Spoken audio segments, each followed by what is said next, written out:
Abraham Lincoln once said, if you give me 6 hours to cut down a tree, I'll spend the first 4 hours sharpening the axe. So bear with me while I sharpen my axe. Now, a lot of you have probably seen this flyer in your mail. Incumbent spent thousands of dollars to send this out. And incumbents are proclaiming no property tax. Now, we may be asking ourselves, why are they spending thousands of dollars to send these out in mass to say no property tax? Sorry. Well, because they're trying to distance themselves from the Prop 454 bond, the property tax on the Oro Valley citizens. That bond was handily defeated 72 to 28. That's nearly 3 to 1. Now, you may be asking yourselves, and they're proclaiming that they are against this property tax. Well, it kind of makes you wonder, well, did they forget that Mayor Harrimath actually went on network television and was arguing for the yes vote on the Prop 454 bond, the property tax? Or maybe they forgot that the $200,000 they took in campaign contributions, those same people gave $36,000 for the yes Prop 454 path. So they were definitely for the property tax. And yet, after the vote failed, the kids were forgotten. They said this is for the kids, yet after those years, they did not put any ball fields. They did not put in the park that the kids wanted in the next couple of years with pay-as-you-go structure. I'm running today because the citizens desperately want a voice for them and not special interests. And I ask for your vote for your future. Thank you. Thank you, candidates. Now we will start the question and answer portion of our forum. And the first 3 questions will be asked of the mayoral candidates only. And we will alternate on who goes first. And so the first question, and Satish, you would answer first. In your opinion, what is the top priority of the residents for the town going forward? I think the top priority is stated very well in the Your Voice, Our Future, which took 3 years to ratify and passed by 75 to 25%. The reason I don't have to ask anybody is because it's already stated. I have read the general plan. Ms. Jones-Ivy has not read the general plan. It's about providing services. It's about great public safety. It's about great roads. It's about great arts and culture, early childhood education opportunities. It's about providing great schools. It's about providing open space. It's about providing a variety of multifamily housing. All of this is stated in the general plan. And it's about keeping your level of investment low. For everything that you see in the town of Oro Valley, what you pay as residents in local sales tax and utility tax, is $510 a year under our leadership. And when you divide that by 12, it's $42.50 a month. And I intend to continue to provide those level of services while keeping your costs low. Joe Winfield, and if any of the candidates need me to repeat the question, do not hesitate to ask. Thank you, Deborah. I've been canvassing our neighborhoods since April, literally going door to door, talking to thousands of residents. We've, as a group of candidates, we've held over 20 public meet the candidates. We've been having numerous conversations, and again, the 3 issues that seem most prevalent and of concern to members of our community are the significant golf losses that continue since this was purchased from HSL, Satish and the incumbent's major campaign donator, $100,000 to date. Another important issue of concern to our community is the rate and type of growth and where that growth is occurring and the loss of open space. This is something that I again hear repeatedly. It's a major issue to members of our community. The third is the management of the town in general, and especially the budget, the increasing taxes.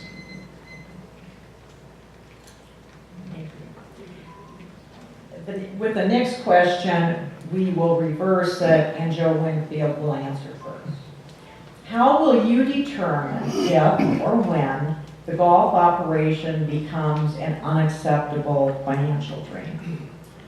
The golf is an unacceptable financial drain now. It was from the beginning. When this was purchased from HSL, again, a major campaign donator to Satish and the incumbents, they were losing $1.5 million. Since we took over the operations of the golf course, we've been losing approximately $2.5 million per year with no end in sight. Even the town's own projections with promised capital investments, losses will continue at $1.5 million a year. This is taking significant resources away. It represents 75% of the Parks and Recreation budget. And it's draining this opportunity to provide amenities for our residents that they want. This Satish and the incumbents, during their 8-year term, our community has asked for playgrounds and play structures. They've managed that. Thank you. I'm obedient. Thank you. Okay, the next question, Satish will answer first. Do you have any cautionary comments? Do I get to respond? Oh, I'm sorry. Oh, no, that's okay. Okay, I will, you can grade me afterwards. You're doing just fine. Deborah, can you repeat the question? Yes, of course. How will you determine if or when the golf operation becomes an unacceptable financial drain? Thank you. I'll determine it when it becomes an issue. And right now, we have a 6-year plan for the golf and the community center fund in general to break even, and it has after year 3. So keep in mind, the acquisition of the golf course could not have occurred without a investment in the sales tax. So what Joyce Jones-Ivy likes to call the 25% increase, because 0.5% of 2 is 25%, it's 0.5 penny for every dollar you spend, not on groceries, not on gas, not on medication. The entire community center fund, which includes the golf, is less than 5% of the town budget. The golf portion by default is roughly between 2.5% to 3% of the entire town budget. So I think we've done a remarkable job in turning that facility around. It's a community asset. All services provided by government are taxpayer subsidized, whether it's your roads, whether it's your public safety, whether it's a community center, whether it's arts and culture, it's all public, it's all. Thank you.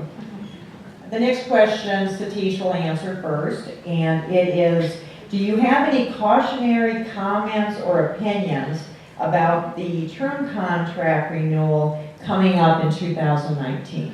No, I don't. And the reason is that if you take a look at what the true, I'm assuming you're talking about the true contract? Yes. Okay.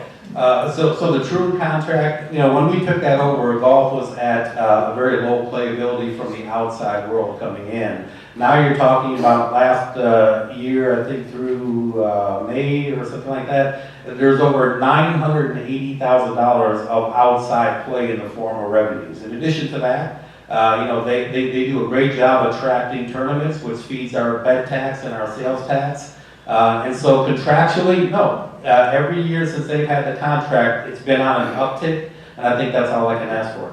Okay. Joe? I have serious concerns about this agreement. Under Troon's management, the golf course has been losing about $2.5 million a year. That's not a great track record. This contract, which is ready to expire in June of 2019, if it's not terminated, in the agreement, there's a clause there that potentially it could increase or it could be extended for 3 5-year consecutive terms. Who does that? Who enters into a 15-year contract with a company like this who's losing $2 to $2.5 million a year?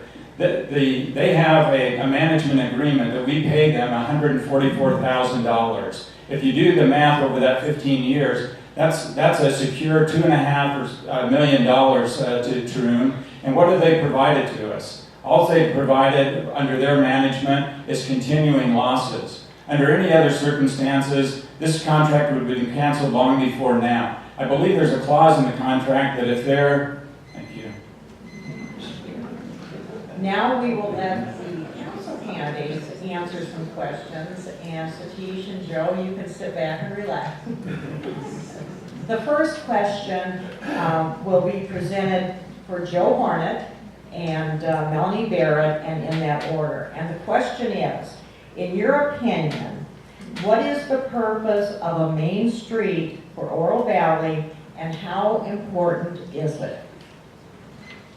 Main Street is actually a concept that has been developed with the input of the community. Let's not forget that everything we do is with the input of the community, including zoning. Like I said, it's a 25-year plan that talks about developing a downtown walkable area where people can go and meet, park their cars, go to a restaurant, spend a half a day, spend the day, and not have to drive from one store to the other or one restaurant to the other. Quite frankly, it's just a vision. Is it important to the town? Yeah, I think it is. I think if you look at what's going on in the world today, people want to find places where they can congregate. And I think that's a good place to do it. Thank you. Melanie Barrett. It may be just a vision, but it's a vision that's being used to justify 4,000 new homes along the Lambert and La Cañada area, which is what it was said, and 10,000 new residents, which is what it was said would support a main street. The concept of a main street is not a bad idea. However, at every meeting I've attended, residents feel that it's being put in the wrong location and that it's moving into the wrong direction with on-street parking on La Cañada, 250,000 more square feet of retail to compete with our already vacant storefronts, and a town website that acknowledges that there could be a bond associated with the public costs in the public and private partnerships of main streets. Suddenly during this election, it's been a 25-year plan. It's always been a 5-year plan from when I've heard it on the Planning and Zoning Commission. In addition, Main Streets was not in the general plan that was given by the citizens and is being pursued instead of plans that are the things that the citizens were asking for. The next question will be answered by Mary Snyder and Joyce Jones-Ivy in that order. And it is, what type of economic development do you think is appropriate for Oro Valley? Thank you, Deborah. Slow and managed growth is what will maintain our 2% annual growth that we've been enjoying for the last 5 to 6 years. That's a steady growth. In the 1990s, Oro Valley was exploding, and as many as 1,100 new home permits were given a year. Those of you who've been around a long time remember that and remember how the town exploded. Today, we are just now reaching about 350. And so we are not growing at an excessive rate. We're at a steady growth rate. We need job creation. When Your Voice, Our Future panels were interviewed, what do you think is the thing that we need to focus on the most? It was job growth. Job growth will bring high-paying jobs, middle-paying jobs, to our community. And what does that, how does that help us? It brings sales tax revenue, so we have more shopping opportunities, more restaurants. A town will grow. We need to grow both in jobs and in recreation and arts and culture. It all ties together. Joyce Jones-Ivy. Repeat that question. Absolutely. What type of economic development do you think is appropriate for Oro Valley? I do think more emphasis on bringing jobs to this community. I would like to see jobs that will allow people to move in, work in the community, play in the community, because indeed we do need the revenues from that. I think it's been a long time coming, the fact that we now have an economic development director by the name of Jimmy Jones. They've been in office for 8 years, and we have exploded in growth. Now, as they normally do, thinking backwards, we're going to start having an emphasis on bringing jobs. And this is this gentleman's job. He's working with Simpleview to try to get us viewed on a global level to bring jobs into our community. And I think that's the right direction. The next question will be answered by Lou Waters and Josh Nicholson in that order. In your opinion, does the community center meet the needs identified from community input? The community center was conceived by the residents of Oro Valley in 1992. That's when they first asked for a community center. It was amplified more in the mid and late 90s. It came up, and Mr. Winfield should know about this, in the general plan layout on page 67, you'll find to develop a strategy to acquire property for larger recreational and community use of sufficient size and location that access can be shared equitably by multiple neighborhoods and all residents. I've heard a lot of talk about golf. What I voted for, and people chuckled at me for saying it, was I voted for a community center. It happened to have a golf course attached to it. We've dealt with that. Now we're going to make the community center a success. Josh Nicholson. So first I want to say, for the community center, I believe that there's a lot of good programs, but even better than that, the people, the staff that run it do an excellent job for basically running a great community center out of a racquetball court. And Lou just talked about it too. Community center, separate itself, I think there's a lot of great things on it, but he just said it himself, it's bought it with a golf course. With the golf course, which is, we spent tens of millions of dollars on. And that's a lost opportunity cost. That we didn't buy that golf course attached with it. We just bought the community center. Great, but it's the tens of millions of dollars that we lost with the golf attached to it. And not only that, but it's the half-cent sales tax we put on business owners to fund it. So, yeah, I love the community center. I think that they do a lot of great things. I think the staff there do an excellent job with what it is. But I think the citizens would have preferred something better. Oro Valley deserves something better. Council member candidates, relax.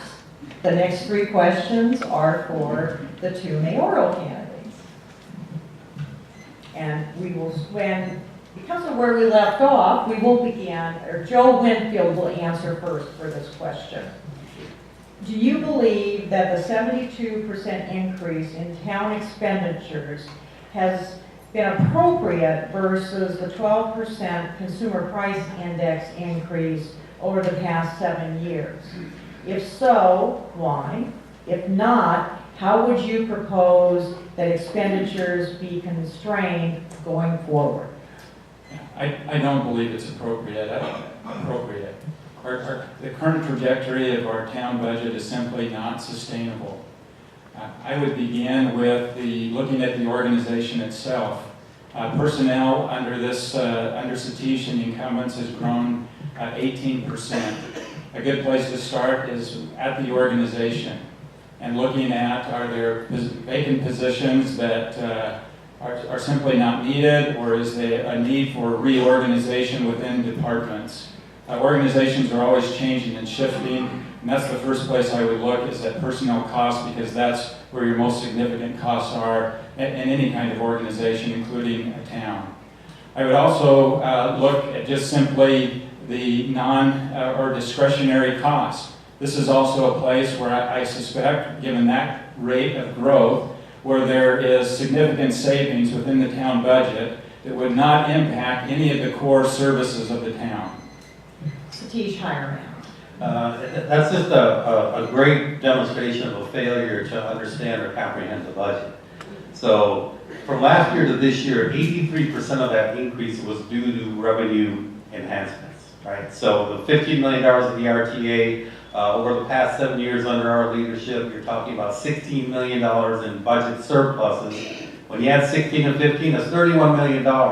The danger in having somebody who doesn't understand the budget is that they automatically want to cut the budget. When you cut the budget, public safety is almost 45% of the budget, and that's usually the first place where people look to cut, is your largest piece of the pie.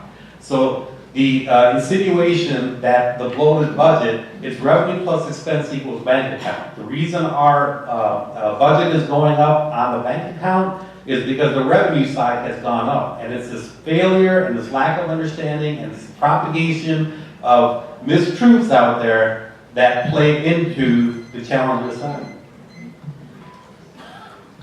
Satish Hireman will answer the next question first.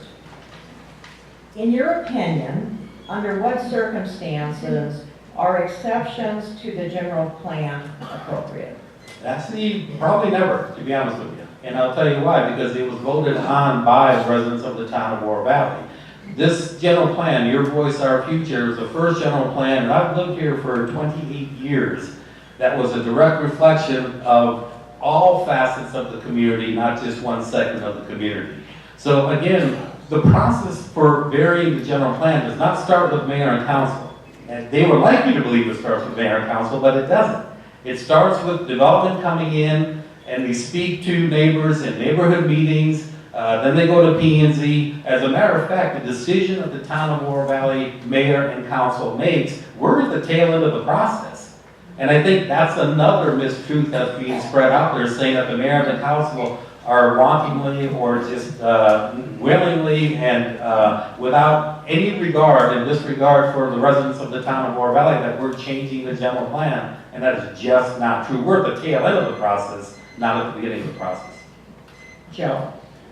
The general plan had not been approved 8 days before Satish and the incumbents made an amendment to this plan, and they've made other amendments to this plan that have been completely contrary to the residents of our community. This has been expressed through rezonings and so on and so forth. If there's a change to the general plan, then that change should come from the voice of the people, by a majority of the people. And that's where a change should come. I want to speak, I do understand the budget. This budget has increased. You can take out the RTA, the other expenses. You can't, this budget has increased 5 times the rate of inflation.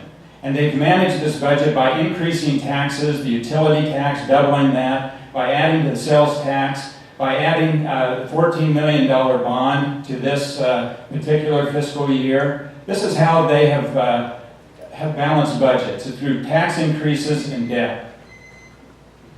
The next question for the mayoral candidates is, are there any changes you might propose to the way in which town council meetings are conducted in order to ensure maximum openness and participation by the residents? The short answer is no, and the long answer is no. And the reason is... I'm sorry, Joe answers Oh. first on this one.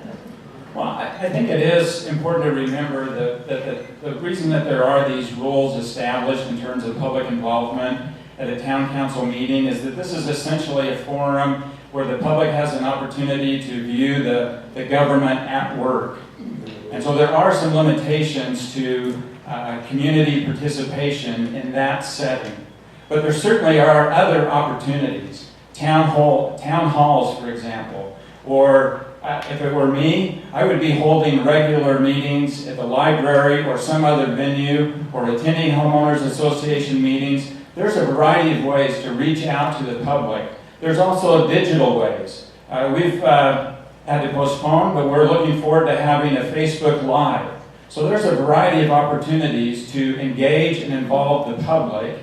Admittedly, the council meeting is not the best forum for that because of laws that govern how that meeting is to operate. And so it does limit the dialogue between the public and the council. Satish Highland. Actually, I'm going to ditto Jim Winfield's answer.